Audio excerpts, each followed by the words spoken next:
When you think about racial equality and civil rights, which political party comes to mind? The Republicans or the Democrats?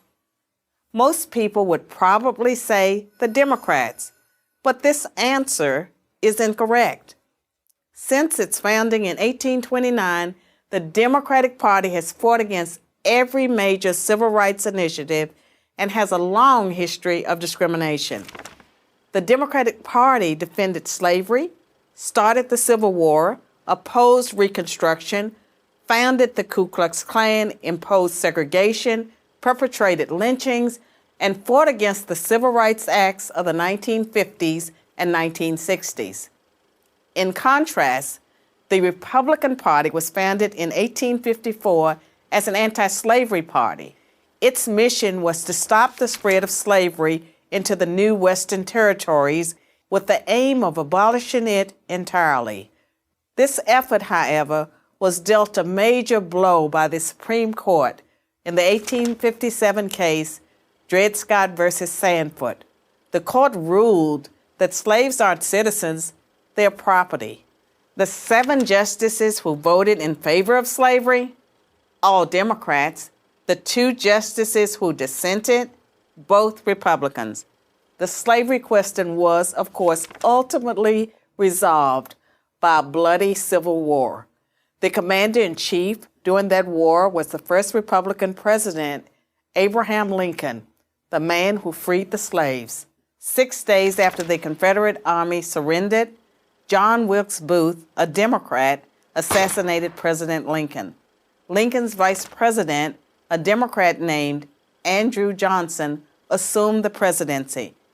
But Johnson adamantly opposed Lincoln's plan to integrate the newly freed slaves into the South's economic and social order.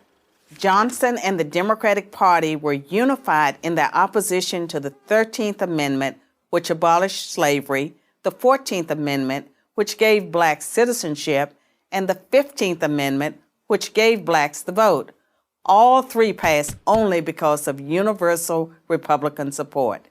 During the era of Reconstruction, federal troops stationed in the South helped secure rights for the newly freed slaves. Hundreds of black men were elected to Southern state legislatures as Republicans, and 22 black Republicans served in the U.S. Congress by 1900. The Democrats did not elect a black man to Congress until 1935. But after Reconstruction ended, when the federal troops went home, Democrats roared back into power in the South. They quickly reestablished white supremacy across the region with measures like black codes, laws that restricted the ability of blacks to own property and run businesses, and they imposed poll taxes and literacy tests used to subvert black citizens' right to vote. And how was all of this enforced? By terror, much of it instigated by the Ku Klux Klan, founded by a Democrat, Nathan Bedford Forrest. As historian Eric Foner, himself a Democrat, notes, in effect, the Klan was a military force serving the interests of the Democratic Party.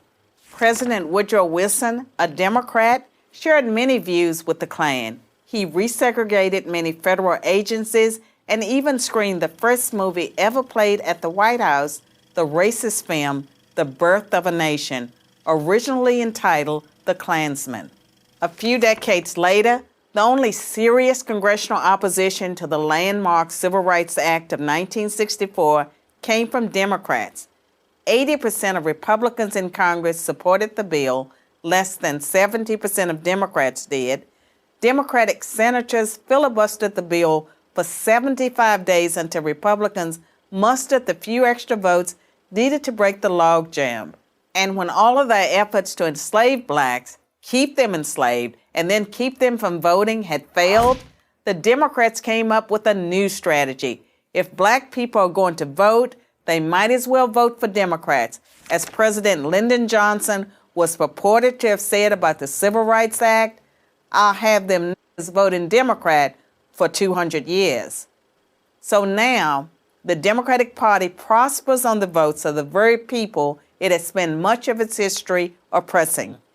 Democrats falsely claim that the Republican Party is the villain when in reality it's the failed policies of the Democratic Party that have kept blacks down. Massive government welfare has decimated the black family. Opposition to school choice has kept them trapped in failing schools. Politically correct policing has left black neighborhoods defenseless against violent crime. So when you think about racial equality and civil rights, which political party should come to mind? I'm Carol Swain, professor of political science and law at Vanderbilt University for Prager University.